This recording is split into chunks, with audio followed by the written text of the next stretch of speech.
whatever you about want, that Jesse. particular. It's all fine. This is all safe for work. As soon as we're live, we're safe for work. Don't worry about it. It's all good. We're safe.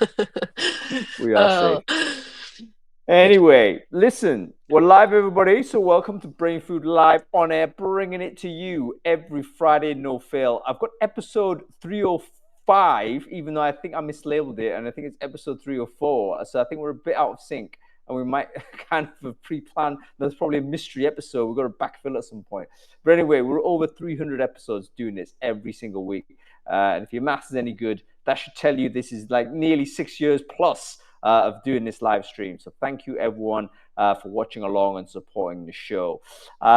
Today, folks, it's going to be a very interesting show because it is about compliance. Yes, compliance, thrilling topic.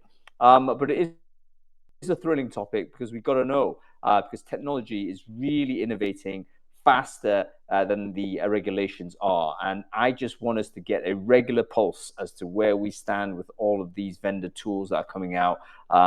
Can we use them? And so, if so, how? What do we do if you think a vendor is going a little bit beyond the pale?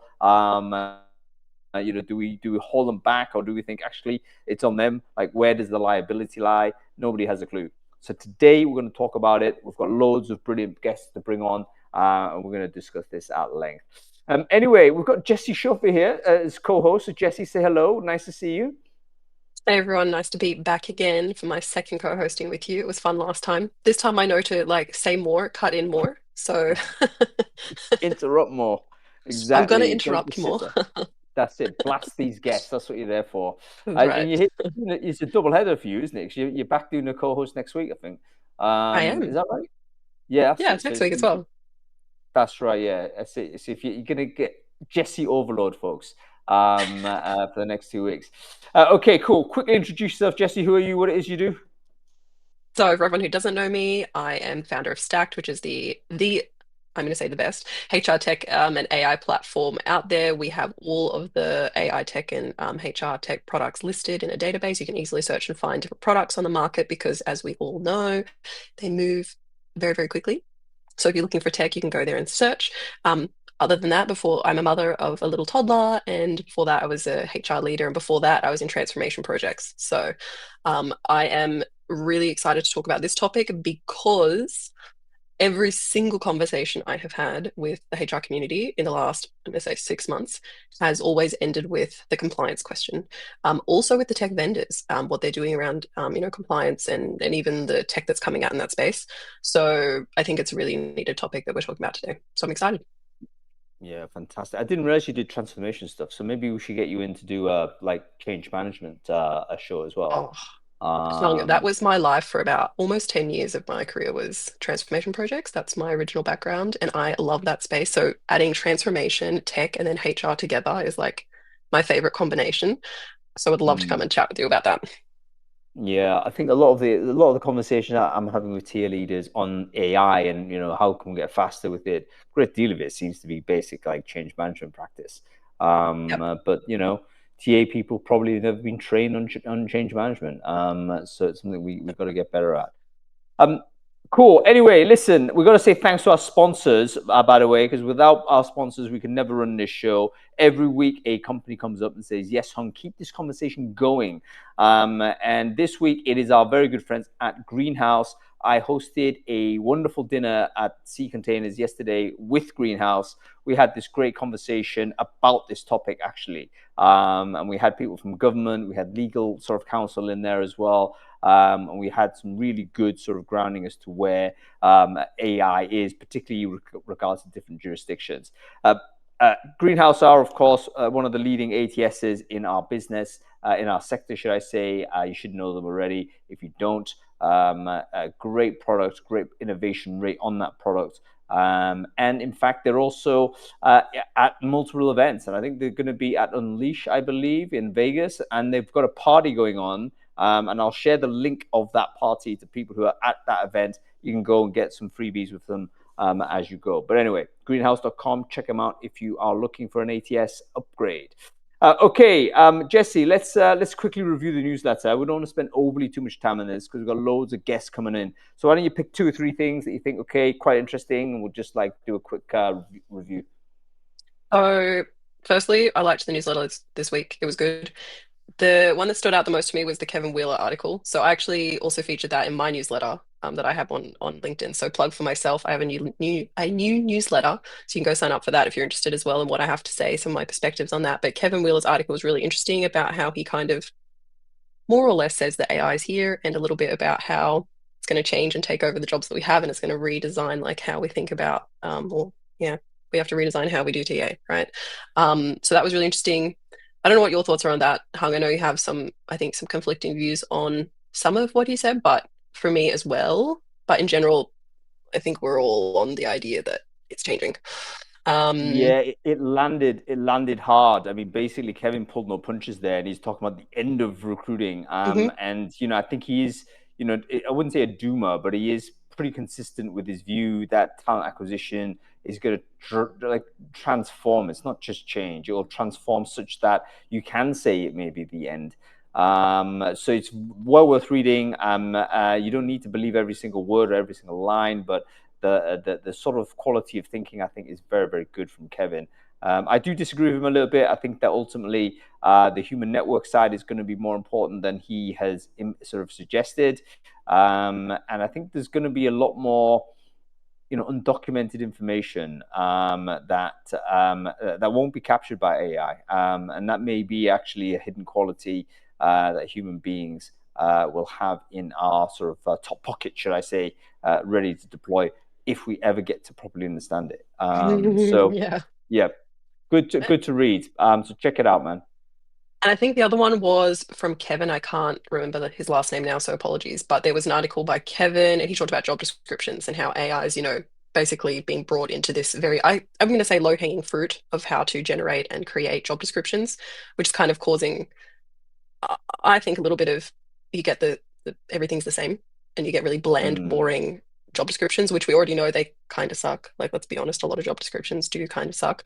And I don't know if AI is improving that, but the way that he describes how to create a good job description and how to think about that I found really interesting. And I also really appreciate, which for me is the underlying factor of a good job description, is the transparency.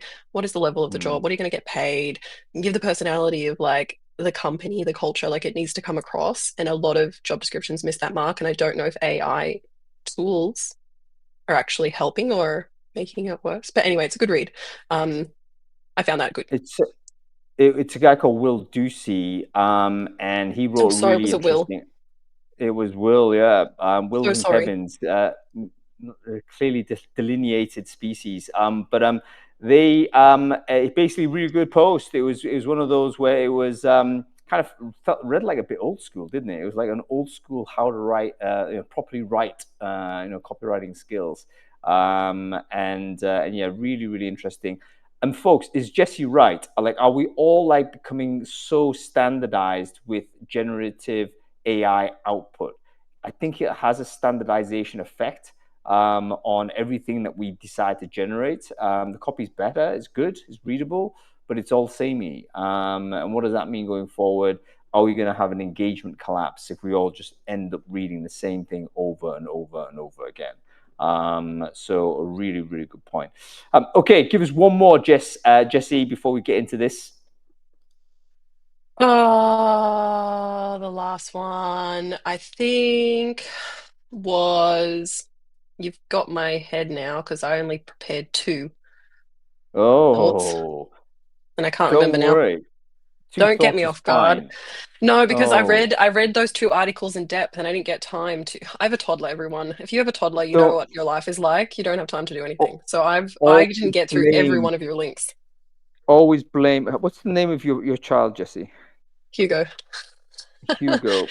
Hugo's Hugo. going to carry this with him for the rest of his days. He's like being I know. blamed by mother for I know bad he is. preparation. And yesterday was a public holiday in Germany. I don't know if the rest of the world was. And today's like a bridge day, the day that the day that Mm, everyone else takes off.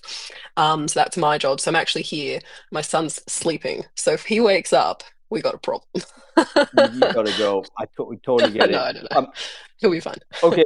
No worries. Let's bring on our guest. And by the way, folks, we are broadcasting this on LinkedIn, I hope. I haven't even checked whether the audio visual is fine on that. If you are on LinkedIn and watching this, do let me know whether you've heard the last 10 minutes, I guess. So let's just check real quick on my phone. I don't see it. All good on my LinkedIn. Good, Rob. You're so reliable, mate. Thank you very much. We need to pay Rob some money. He's more or less an employee at this point. Okay, let's bring our guests on. We're gonna do basically round robin because we've got I think 8 people to bring on today, and we're gonna try and like bring on people based on time zone essentially. So we're not getting people too early and too late. So we're gonna bring on kind of the Euro folks first, and then see how we go. Who else have we got here? Let me just check. We have Martin Redston. Martin, how are you? Hello, hello, hello. Lovely to be back on. Very good, thanks. Hung, how are you? Good to have you I'm back very in the well, country. yeah, indeed. Very pleased to be back as well. And thanks for joining the show, Martin. Pleasure, thank you. Martin, quickly introduce yourself. Who are you? What it is you do? Yeah, rapidly. For those that don't know me, been in the industry for 19 years. 8 years ago, launched the first AI and automation consultancy for recruitment, specializing in conversational and generative AI. I've been doing that for several years now, so since before AI was sexy. And more recently, I have launched my own tech product called Genesis, which is all about AI capability diagnostics. So getting a talent layer view of your organization's AI maturity and readiness. And that's me. Fantastic stuff. I'm going to share your LinkedIn in the chat in a bit, but let me just make sure everyone's here.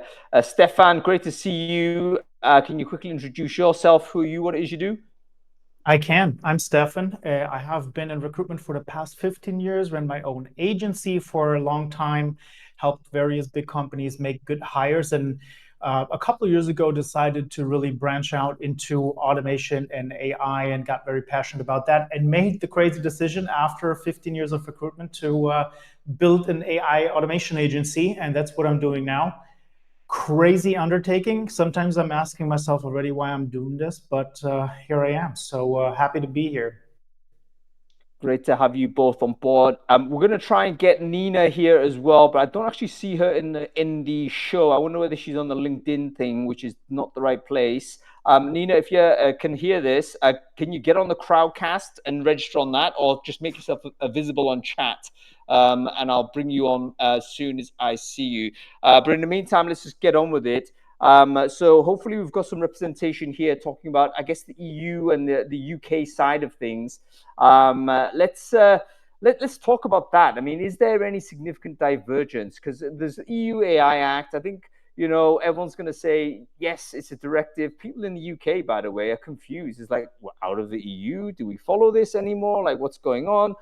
No one knows. So Martin, what's your take on this? What's your read on where we're at? So look, let's cover off the EU AI Act very quickly. I'll leave the kind of detail to Stefan because he's deep in it in the EU. But from my perspective here in the UK, we're only obliged to follow it if we are putting AI into into the EU, as in, are we dealing with European candidates from a UK base? Are we dealing with European clients from a UK base? Much the same as the rest of the world, and it was the same with GDPR as well. So that's kind of our responsibility here in the UK. What I would say from a UK perspective is we haven't got any AI specific regulation like the EU AI Act or New York Local Law 144 or anything like that. We do have GDPR, which has some responsibilities under it from an AI perspective, which is why the ICU, the Information Commissioner's Office, is one of the most kind of active regulators right now when it comes to embedding AI. They did a report last November around AI specifically in recruitment, and a lot of auditing on where we're failing in recruitment when it comes to GDPR from an AI perspective. Really, really interesting report for our UK colleagues to read. But from a UK perspective, we aren't there yet with legislation. New legislation is now being passed through our Parliament, starting with a reading in the House of Lords back in March. for a kind of a restart on AI regulation, because we tried to do it pre the last general election. It all kind of got put on hold. There was mention in the King's speech at the new Parliament opening to say we're going to regulate AI. We're now starting to see what that looks like, and it's kind of where the UK comes from. It's kind of halfway in between the EU and the US. We're very pro innovation, but we also want to make sure that we're regulating, powerful AI models. It's responsible. It's aligning data protection, all those kind of things as well. So we're in a bit of a limbo at the minute. My recommendation to my clients. You've not helped Martin. I mean, there's no word because our government haven't been very helpful. But ultimately, my recommendation to my clients is always to plan and to build for the most draconian that we know, which is the EU AI Act, and therefore whatever comes out of the UK we'll be fine with, and whatever we're trying to do globally we'll be fine with. So I do take the EU AI Act as a best working practice right now, but ultimately, by the end of the year, August through to October, we'll start seeing what the regulation looks like in the UK. I have, as a kind of helpful guide to this session today, created a new kind of briefing on what's going on in the UK.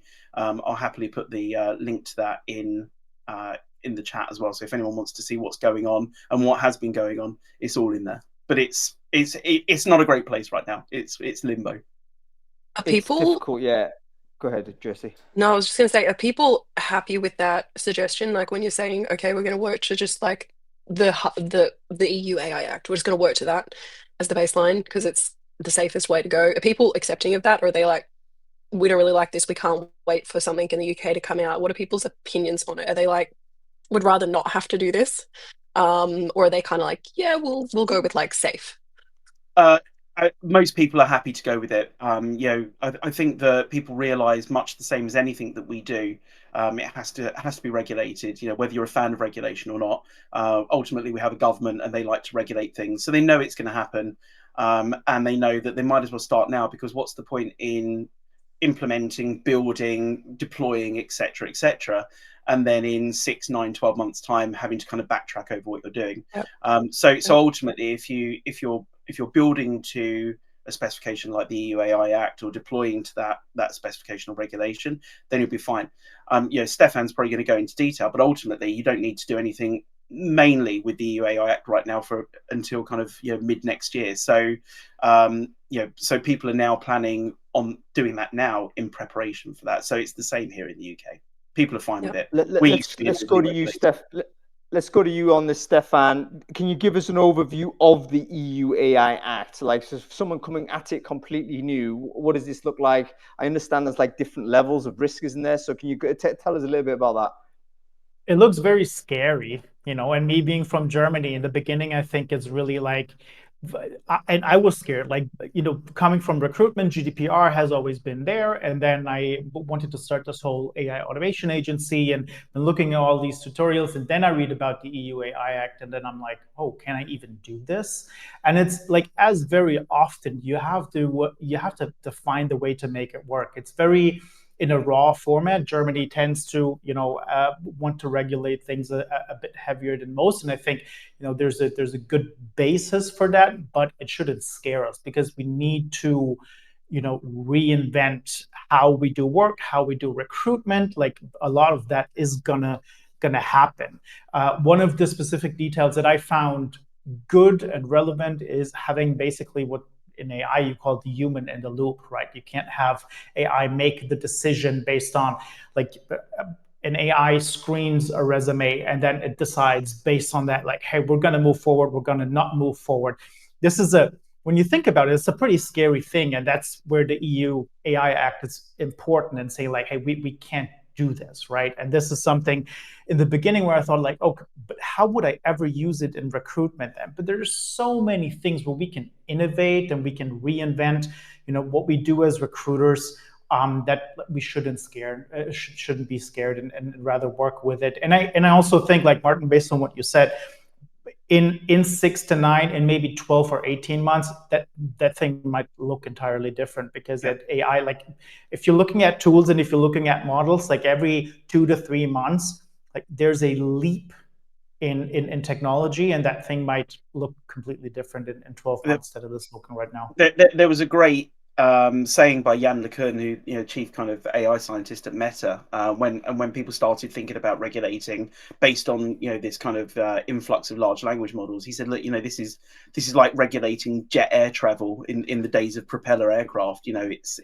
We're probably a little bit too early because things are so rapidly changing. But yeah, like I said, governments like regulating, so there we go. Yeah. Can I just ask a question on human in the loop? Because I've got a feeling this is just a cop out, isn't it? Like it says, all right, you cannot accept that the AI is going to make the decision, but the AI is recommending 20 people from 20,000. Like it's making a decision for us. And whilst it isn't specifically saying, oh, we're rejecting these 19,000, whatever, it is kind of implicitly saying that. So is it basically a cop out and we're just going to roll with it, which I'm fine with copping out, by the way, no worries about this, but it's a little bit, I don't know, you know what I mean? It's a little bit, I was about to say, the analogy I had was when someone thinks they're like very devout, sort of religiously believing in something, but they just like believe the letter of the scripture rather than the spirit of it. And it seems to me a little bit that's where we're at, isn't it? Like the spirit of it, yes, there should be human there, but in reality, we're going to take the AI recommendation, aren't we? Well, yes and no. It's going to come down to time. Sorry. You go. No, after you, Jesse. No, I was just gonna I was just thinking about like if I'm in the job and what I'm doing day to day, and I've got a tool that's like making things faster, and I don't have, what is my job now? If it's doing all these things, where does the time go? And I think it's a time question and how you use and how you design jobs. Like, what is your actual job and where do you put that effort? And I think if we design the jobs properly and what is your role in this business working with the AI and that AI collaboration, I think we will get beyond the cop-out clicks, the cop-out acceptance of what's there, and really focus on how the human in the loop is actually used, and for what, and what is that thought process you go through. I think in the interim, it's going to be a lot of cop-out, and there's going to be businesses where it's more cop-out than not. And I think it's going to be how you design your culture, how do you design your jobs, how do you design your collaboration and your AI principles that will be a differentiating factor in how you operate. Yeah. But I do think there's going to be an element of like laziness, like humans are naturally lazy. Like we're going to go with the easiest. We're going to be like, that sounds good. So yeah, I agree. Ultimately, we're always going to want to try and take the shortcut in whatever way we can. And look, and this is very much defined in GDPR as well. There's a massive difference between automated decision making versus automated decision execution. And so what that means is that, and this comes down to the explainability and the transparency piece, because eventually the whole point of bringing on AI to do screening is not just to blindly go off you go and do it and deliver me kind of the top 10 and what have you. It's to train it, instruct it, make sure that you're reviewing on a very, very regular basis at first, so that you can steer it in the right direction, and it will then execute decisions based on how you would do things, rather than it just making a decision based on what you think. What it thinks should happen. And eventually what that means is, through good auditing, good feedback loops, etc., that you can then step back and say, okay, well, we're now at a point where we're 99.9% assured that it's making the same decisions that we would make.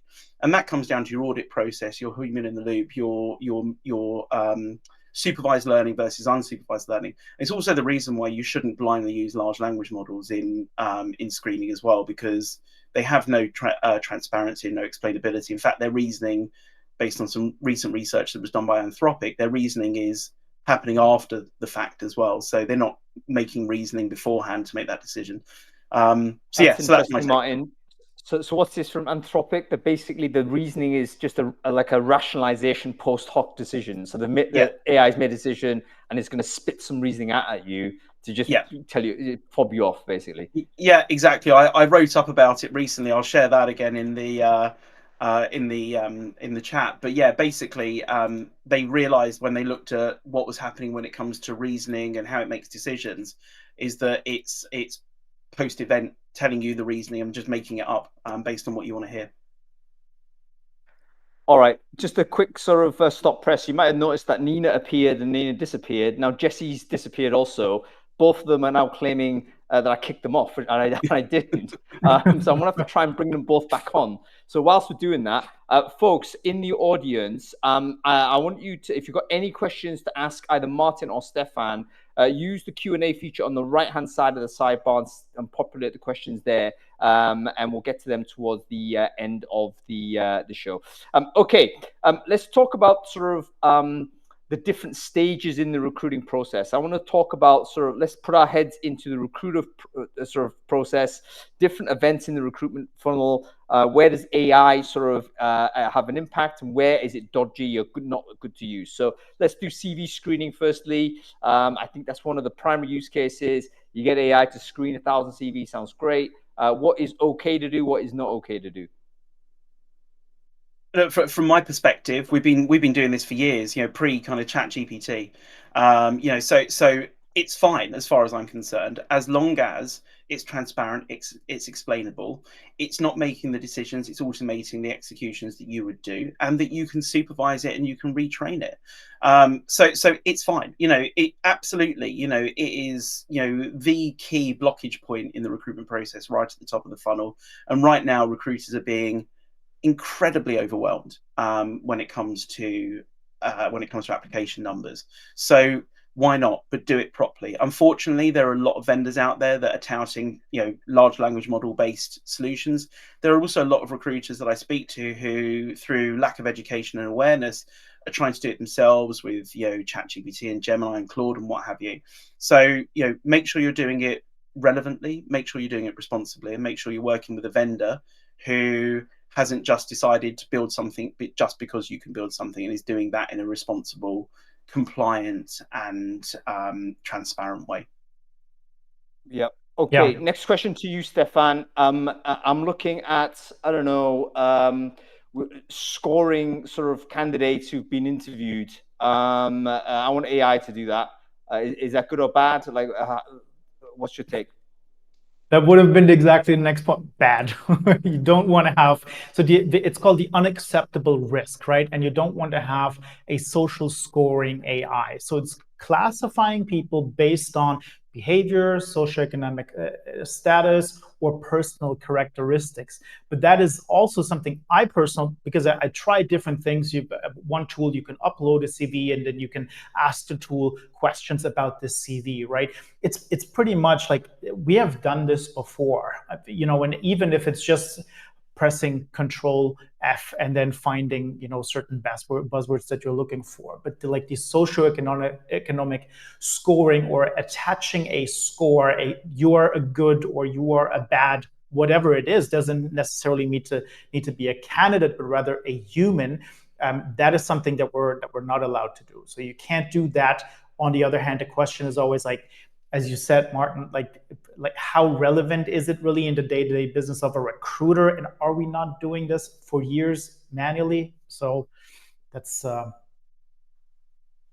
quick question. I'll follow this in a second, but Nina and Jesse, I'm struggling to get you back on. Can you both exit the experience and then log back in? And then maybe I think you might reappear. So apologies for this. Back to that question, Stefan, isn't it the case that it's already happening now? Like, I'm seeing ranked candidates, they're on a list, top to bottom. I mean, again, it's a bit of a cop out to say that's not being scored. I mean, the top guy is the top guy, right? So and the ATSs like Greenhouse and like the Personos and all of this, like they had scores. Oh, she's back. That's amazing. We got it. The ATSs have been doing that all the time. So where do you draw the line here, right? And frankly, as recruiters, we also kind of knew it. Like we need it in order, when you get a couple hundred CVs on a position, how else are you going to do it? And there's so many other amazing things that we can automate and use AI in the daily business. But this would be one of the things where I'm like, okay, I get the social scoring. On the other hand, it's already here for recruiters, and we can sugarcoat it, call it a different name, but it's kind of here. What is the sort of worst case scenario? I think we've got to wait for some litigation to occur, don't we? Or some sort of, somebody's going to make a claim, and then that's going to expose sort of where the weaknesses are. Well, what is your estimation? What is the most likely scenario where this comes to, you know, hit the recruitment news where X and Y thing has happened and candidate has complained? Well, you know, let's think about the litigation side of things right now, because we've got litigation that's happened over the previous few years when it comes to vendors like HireVue and Workday. We've seen that litigation already happening. So we've got case law around good and bad uses of AI, black box versus transparent models, all those kind of things. We've also got litigation happening right now in areas of the US outside of our world, but gives us some understanding of what's going on. So when we look at there's some large tech vendors over in the US that are currently going through litigation around having a chatbot on their website and not being transparent around what that data is being used for.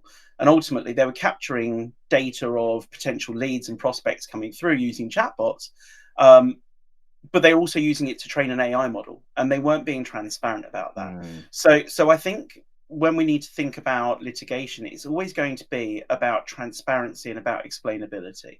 I think those two things are absolutely key to any regulation that you start seeing around the world. Those are two of the main kind of pieces of legislation that come out.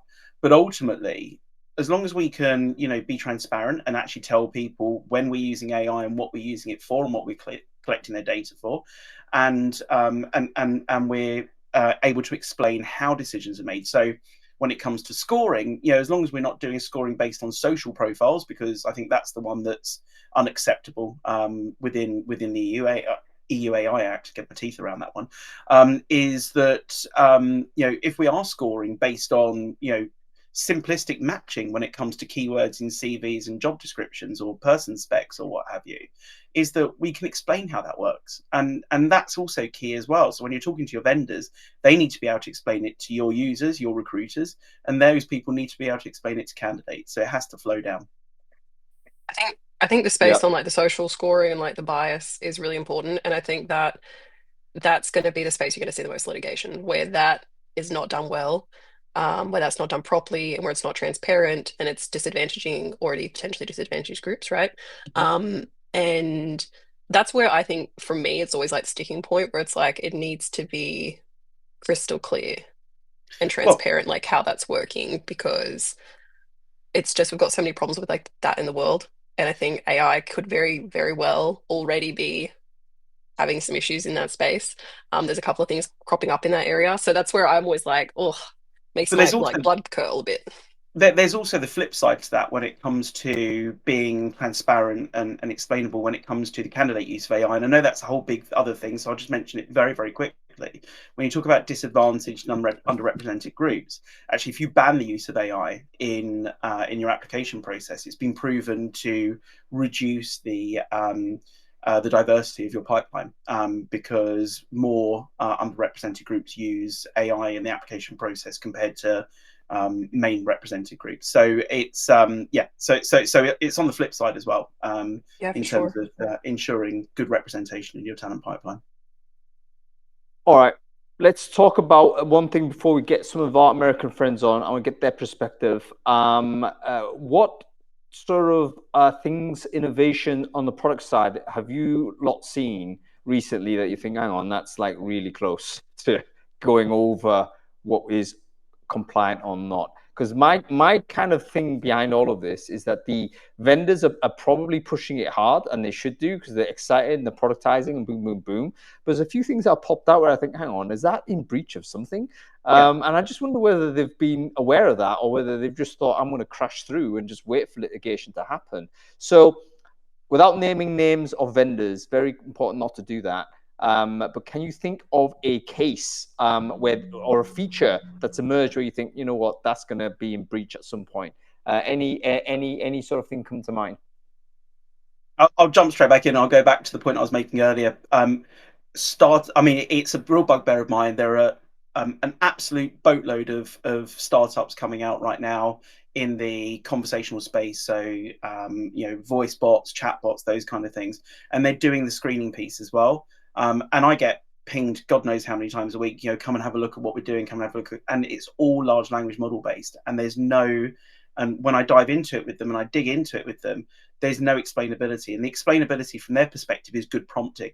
and that is not good enough. So so that would be you're really on a precipice of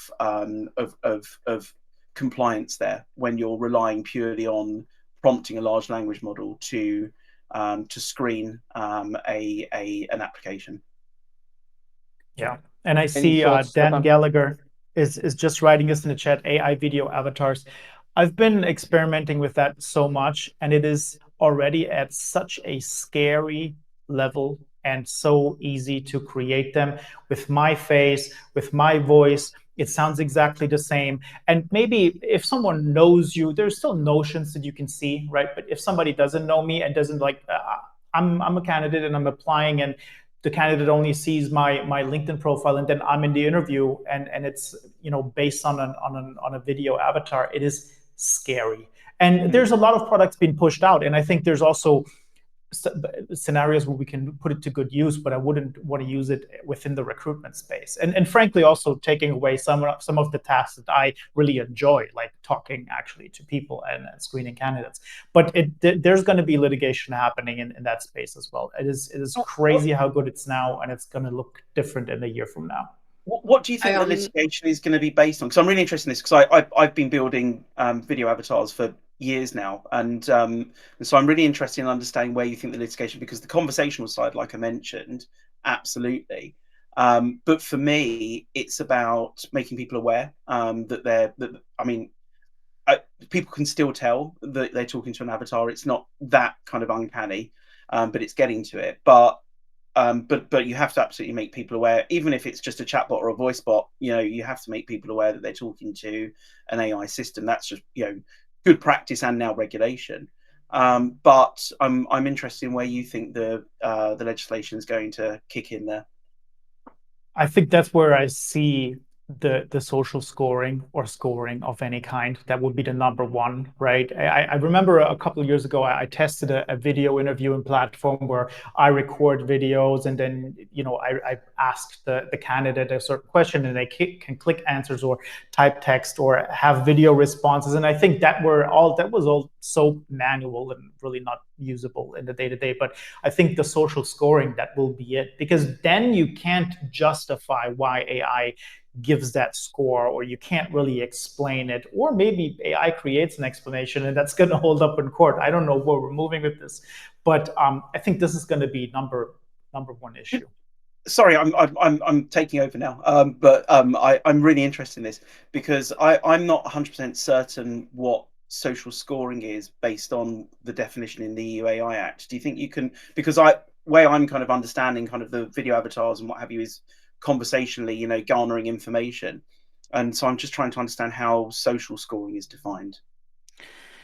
I mean, I'm not a lawyer. I'm probably not the best at explaining that. But what I made of it, let's say, classifying people based on behavior, right? So you display a certain behavior in an interview, and we all had these candidates where we're thinking like, oh my goodness, right? Like that was really difficult. So if I make a judgment based on that, right, I would say, hey, this might not be the right cultural fit, right? And if AI makes that, it is still like it holds true, but it's nonetheless like it's a computer making that decision. That's at least one of the things that, like, reading through this, I could make sense of, of that. Then socioeconomic status is, I think, not relevant in recruiting. I think that there's other things where this take place, but this was the number one where I thought, okay, that actually makes sense, like based on behavior.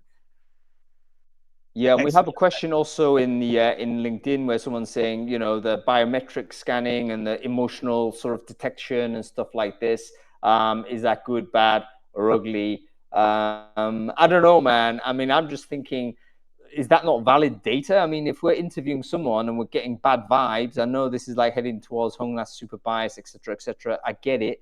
But at the end of the day, we're not likely to hire someone who we feel uncomfortable with.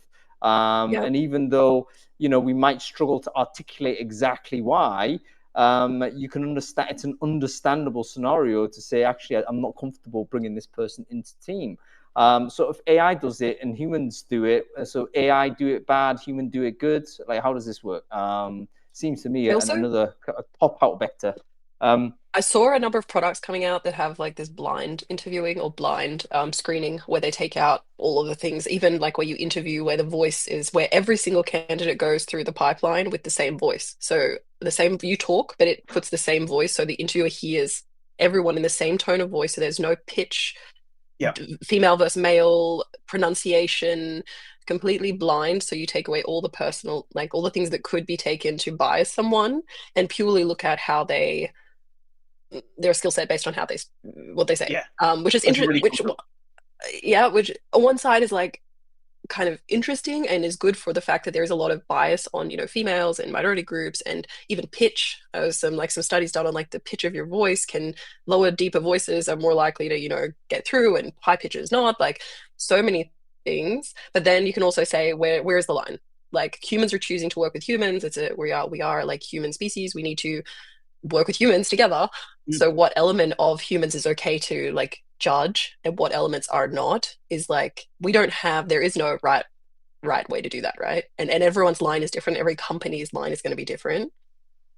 So yeah, start to play into a messy area. I can see Hug's face. He's like, oh, I don't like that. I don't like that at all.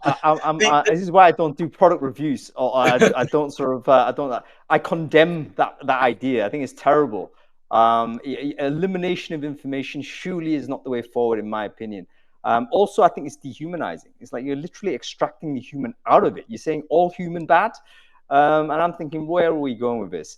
All right, we have to bring on other guests, guys, so we have to move on real quick. But we're going to try and bring everyone on if technically we're able to do so, which I'm not entirely sure it's available. So let's bring on Bob. I want to say goodbye to Martin temporarily. Say goodbye to Stefan temporarily. Oh, hello. Did I fail to remove? There you go. Jesse, you're staying on. What's happening here? Guru's coming on, I think. And I think Andrew's coming on. I want to try and bring Nina on. Nina, unfortunately, not only was booted off accidentally, but now can't get back in. It's like craziness. There's Bob. How you doing, Bob? Good to see you. Good to see you, Hung. Thanks for having me back. No worries, man. Been a while, so great to have you on. Why don't you quickly introduce yourself, Bob? Who are you? What it is you do? Absolutely. Bob Pulver. I am a responsible and human-centric AI strategist and advisor. I am a podcast host of Elevate Your AIQ, and I talk about AI literacy, AI readiness, and how we are positioning ourselves to use AI responsibly and fairly through the talent process, but also in other areas of our lives, including education. So anyway, again, thanks for having me. Great to have you on. We just saw Guru like disappear there. I thought, wow, we've never had someone appear and then disappear like within 5 seconds. But no, great to see you, Guru. Can you quickly introduce yourself? Who are you? What it is you do? Yeah, absolutely. Thanks for having me on, guys. My name is Guru Sethupathi. I am founder and CEO of FairNow. I've been in the AI space for over 20 years. Some people don't realize how long AI has been around. It's not just the new stuff. AI has been around for machine learning models and such have been around for quite some time in HR, but even before that in other domains like financial services. So I've been in this field for quite some time. And so what we do at FairNow is we help manage AI governance for organizations, especially in HR. Where there's, I think, a lot, we're starting to see this, right? I think people are starting to get interested in this topic and realizing there's a lot they don't know. And I was just putting this in the comment, HR has already got a lot of AI in their ecosystem, primarily through vendors. And even if a single law doesn't pass, right? Forget all the laws for a second, right? Even if none of that passes, you're still taking on a lot of business risk. And so it's just really important to know what you have, what it's doing, who's using it, how is it working, and all of that stuff. And so that's what we help. That's what we help organizations with. Great stuff, and fantastic to see the emergence of services like this, Guru. I think this does provide the sort of need that the market is looking for. So it's great to have you on. I've just shared Bob and Guru's LinkedIn. Make sure you connect with those folks. Andrew, great to see you on the show again. Can you quickly introduce yourself? Who are you? What it is you do? Hey, all. Andrew Godomsky, and I run Aspen Analytics, data analysis, really for the last 19 years, and then a few years ago moved over into doing more inside residence of human capital systems. Would work with companies and understand their business risks.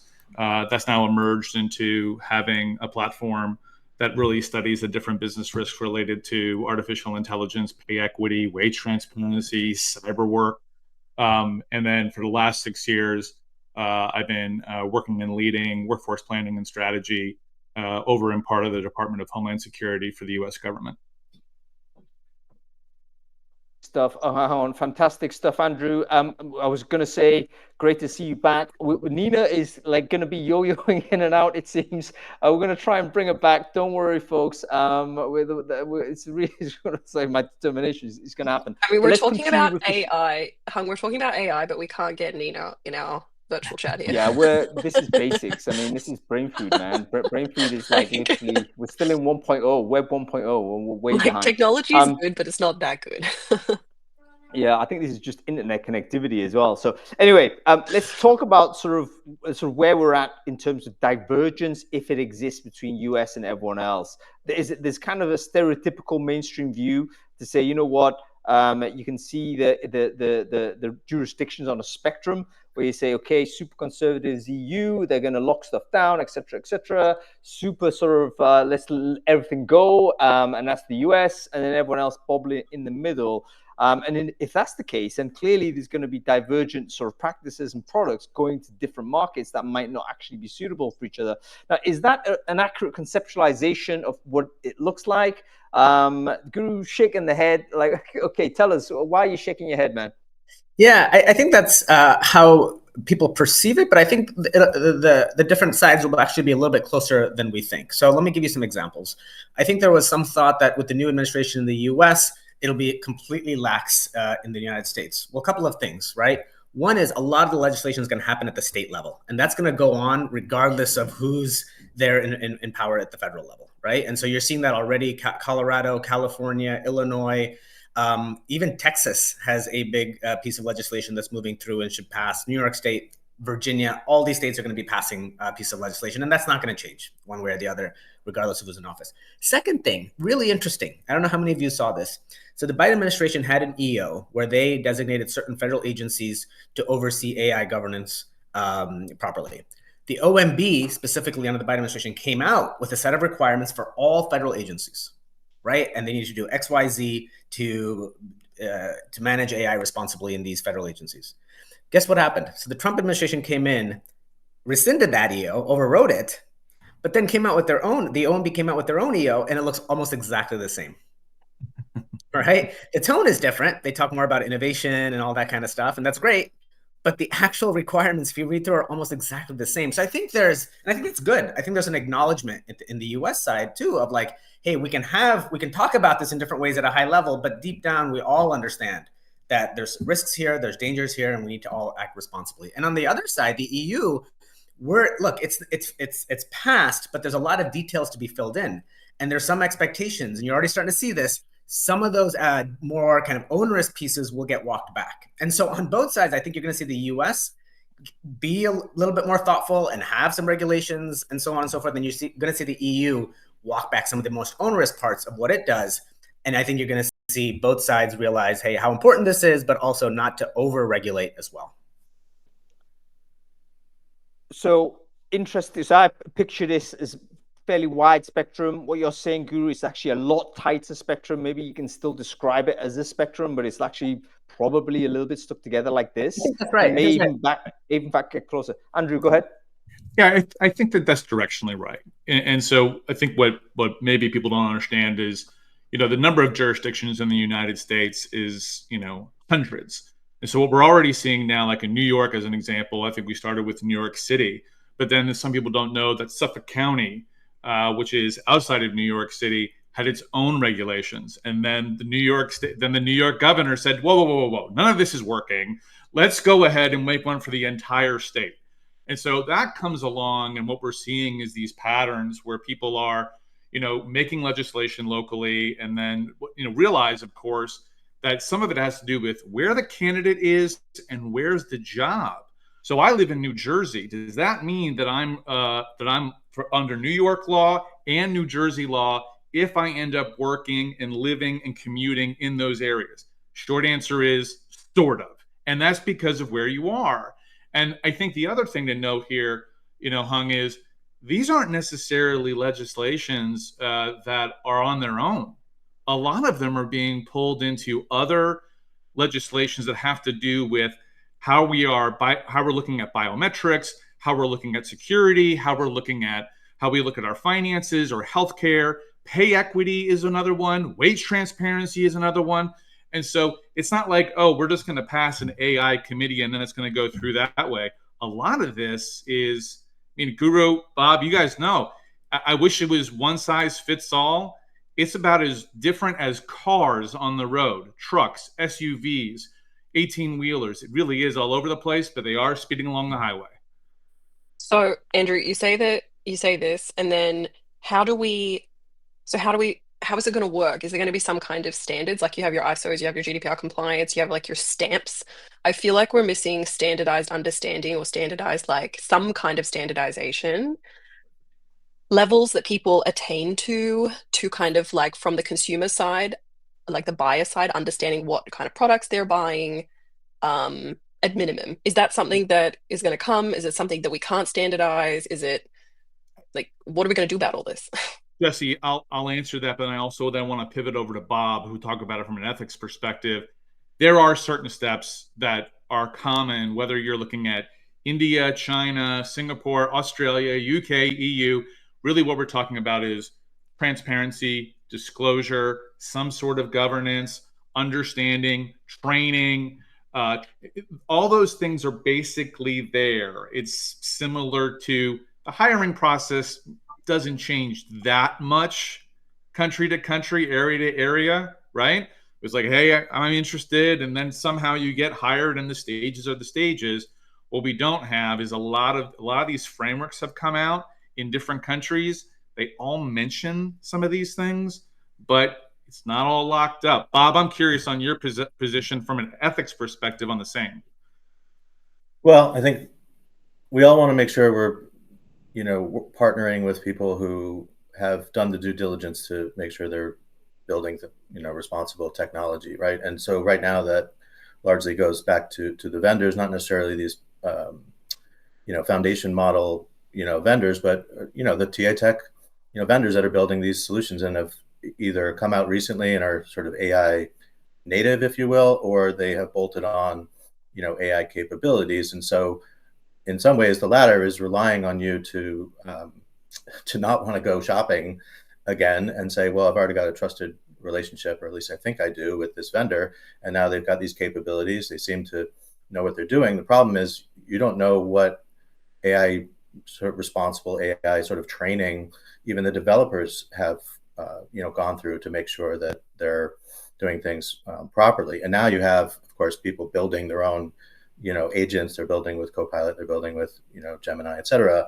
And so, what are the sort of guardrails? What's the guidance for these companies that are still trying to get their arms around how their AI strategy is going to shape up and who do I need to train on what? And they're trying to figure this all out. But the bottom line is, in the talent lifecycle, the risk is obviously greater because you're making decisions throughout that life cycle. To your point earlier, Hong, around every stage gate of the funnel, a decision is being made, and how much is AI sort of helping you, and how much of that is explainable. Going back to Martin's point about whether you're using LLMs in the right way, or whether you should just be using predictive AI, which has been doing that way before generative AI. I remember that back from my IBM Watson days. So people really need to, part of that AI literacy is a module. So imagine this is part of an onboarding process and your annual, compliance training. Part of that is really understanding what this means on top of data privacy, on top of cybersecurity issues. What do I need to know about my trust in these solutions, that it's actually making proper decisions? Because the issue is not that it's not human bias versus AI bias, it's the scalability of that AI. And we talk about removing all these people within talent acquisition from the workflow, at least a lot of their tasks, which inevitably leads to the question about job security for recruiters, et cetera. And so what does this mean? And is the AI helping me make proper decisions to mitigate adverse impact wherever that exists. So part of this is not just AI literacy. Hey, do you know how to prompt? Do you know how, here's a set of 20 prompts for recruiters. Here's a way to write a better job description or whatever. We got to move way past that low hanging fruit into the decision making processes that are affecting people's lives and livelihoods. Real quick, I want to go back to Jesse's question that came up earlier. Already, we're starting to see vendors are coming to us to help get them ISO 42001 certified. So there is going to be this standard, I think, Jesse, that's going to start to come out in the AI space, and ISO 42001 is kind of leading the way. The other thing I'll say very quickly is we don't have to reinvent the wheel here. Financial services, I was at Capital One for many years. Financial services is 20 years into AI. And lending is very similar to hiring, guys. There's actually a lot of interesting analogies between lending and how lending works and the funnel of lending and the decisions along the way and hiring. And they have kind of good standards around how to manage AI risk. And so that's a little bit of what we're educating HR folks on as well. Hey, we don't need to reinvent the wheel. We know some good practices. We know some best practices around how to modulate this, how to standardize this, and how to simplify this, both on the vendor side as well as on the buyer side. And both sides have responsibility. I think someone already brought this up, but both sides have responsibility around the AI. You're muted, Hung. Still muted, Hung. Hung, you're muted. God damn. Sorry, folks. I was just saying, thanks for letting me know, guys. I was just saying we need to get Nina back on the show here because we don't know how long she's going to stay on screen. So thank you so much for being persistent, Nina. I wanted to bring you on simply because you offered a very interesting observation about how it was to operate a business across multiple jurisdictions, and where you do get you do get divergences in terms of how it all communicates. So firstly, can you quickly introduce yourself, who are you, what it is you do, and can you just tell us a little bit about your perspective? Sure. So delighted to be here finally. Thank you, Hung, for having me. My name is Nina Alaksuri. I am the founder and CEO of Zopa AI. We are a B2B SaaS platform that helps the entire workflow hiring with AI, right from job creation to making offers. We also work with universities for their internship matching, their admission processes, really kind of taking that bias out of most of the selection in the traditional selection processes, like, for example, admissions around just the scores or the GPAs, really changing that to bring in more diversified way of looking at how to democratize admissions and internships and so on. Great to be here. The company is headquartered in Singapore, so I would love to share Asian perspective. Yeah, that's me, Hong. And I don't know if I'm the only vendor on the panel, so I've been kind of reading all the chat. Looks like I am. I'd be interested to know how you're playing things here, Nina. So how are you on the vendor side dealing with different jurisdictions? I mean, it's not even 3 or 4, as Andrew mentioned. Within the US, there's probably hundreds of jurisdictions. Within the EU, it's actually 27. I mean, the directive is a directive, but the local implementation would be different. And of course, outside of the framework of those is like 180 countries out there. So how are you navigating this through? Are you going to go, okay, EU's the hardest one, we'll just comply there, and then make sure, and that gives you the best shot? Like, how are you playing it? Yeah, so I mean, at the moment, our focus is mostly around the Asian countries, Asia Pacific, India, and Middle East. And most of the framework that we follow does get recognized in all of these jurisdictions because this was a framework which was put together by Singapore government, Infocom Media Development Authority of Singapore, and it's been recognized by World Economic Forum. So when we started to build the platform, it was also, I mean, the way they kind of look at the vendor is, number one, the quality of data, right? Like, what is the data that you're using to build your algorithms? So garbage in is garbage out, right? Like, so they go to the grassroots to evaluate what kind of data is going into these algorithms to make sure that it does not kind of perpetuate bias, of course. Also, things like transparency. I know that a lot has been said in the previous panel, but every action that you take on the platform needs to kind of be explained. They cannot be a black box. So it has to be a clear white box which clearly says this was the reason why the score is what it is, or this is the reason why we feel whatever. So a huge amount of explainability. The other thing that they test you for is obviously the robustness of the algorithm. So multiple scenarios, multiple ways of, and then does the algorithm still give the same result, right? Like, so the robustness, the data. So that's the framework. I know that Singapore is in chat with the US for creating an understanding between the two frameworks, if it can be kind of kind of cross utilized, but that's where we are.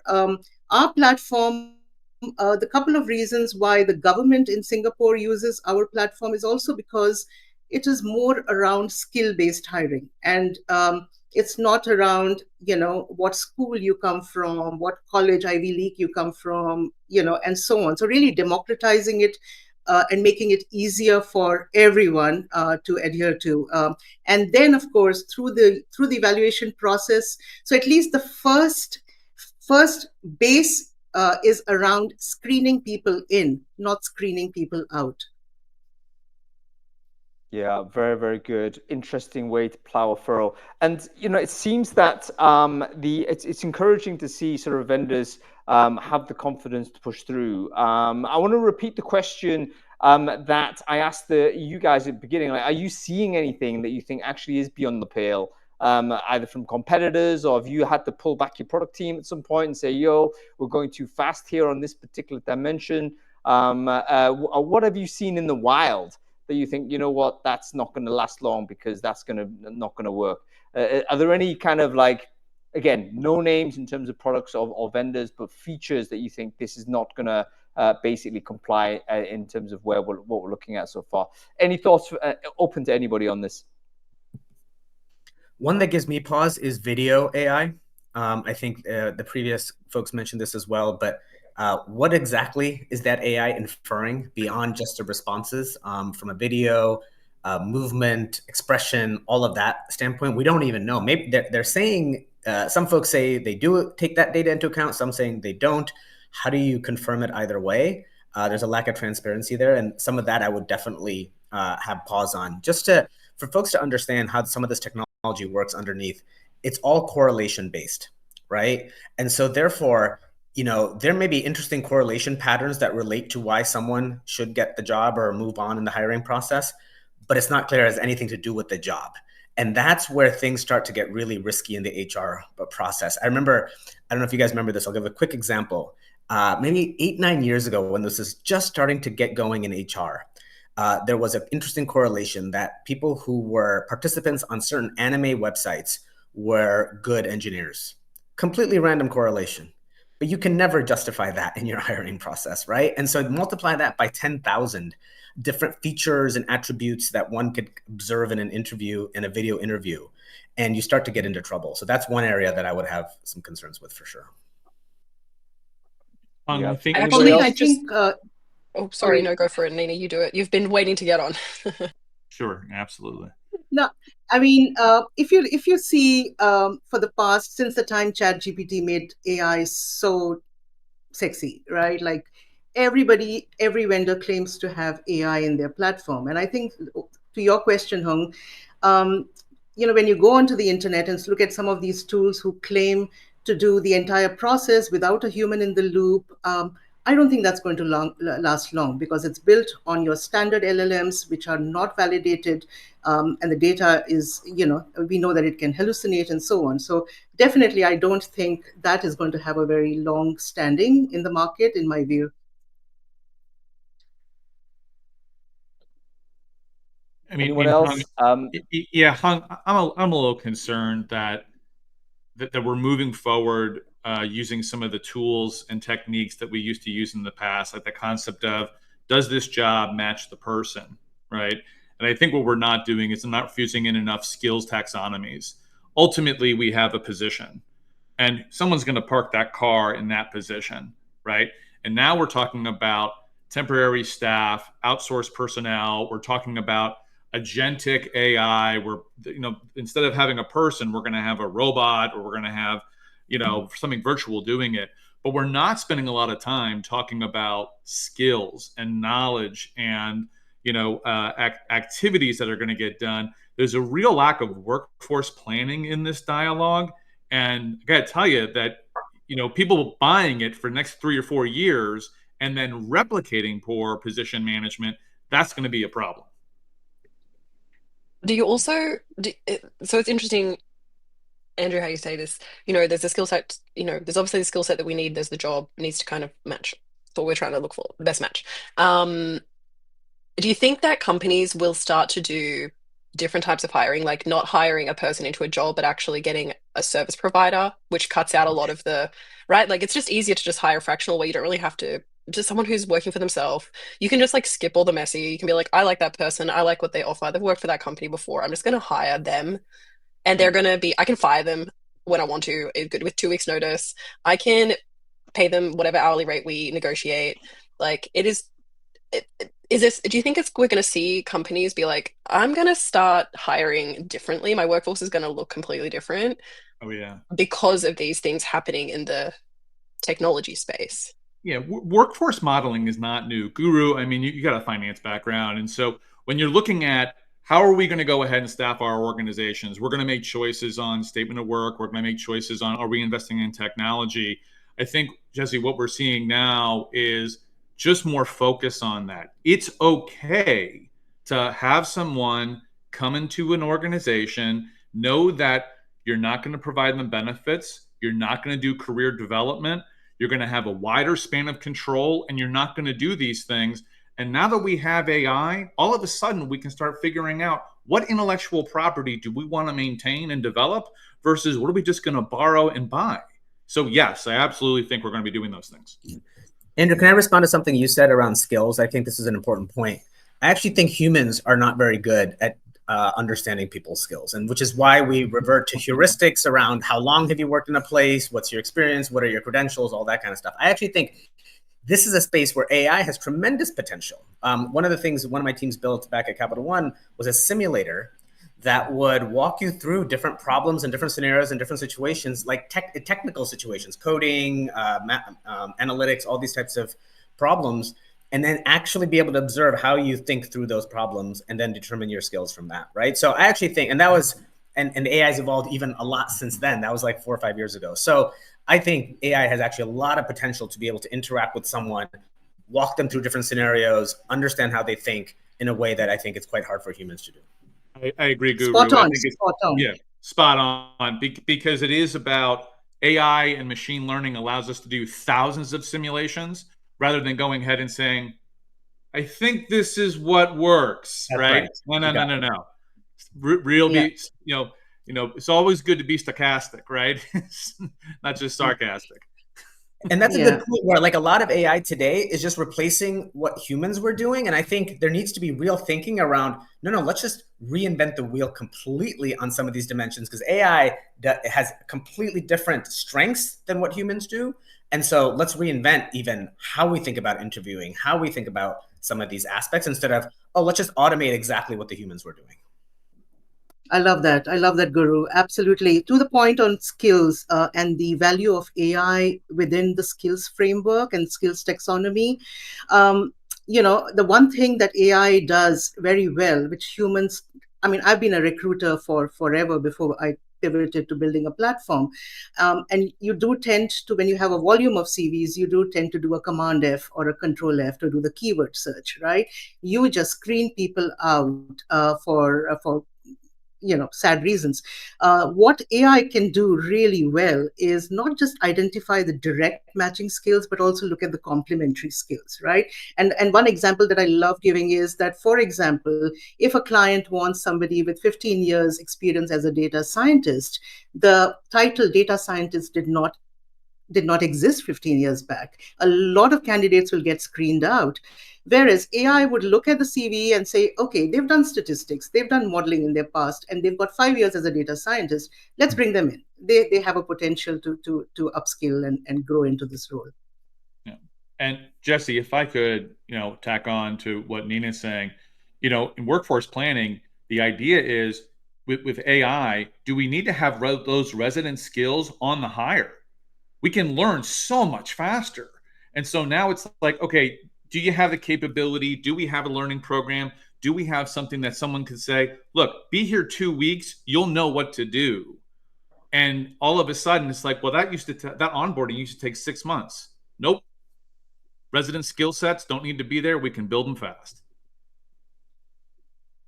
World's moving too fast, guys. The world is moving too fast for me. I need to slow it down.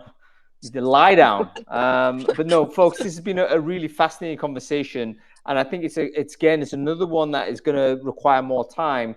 My theory is to basically try and do like a quarterly pulse on this, because basically the tech is moving so fast.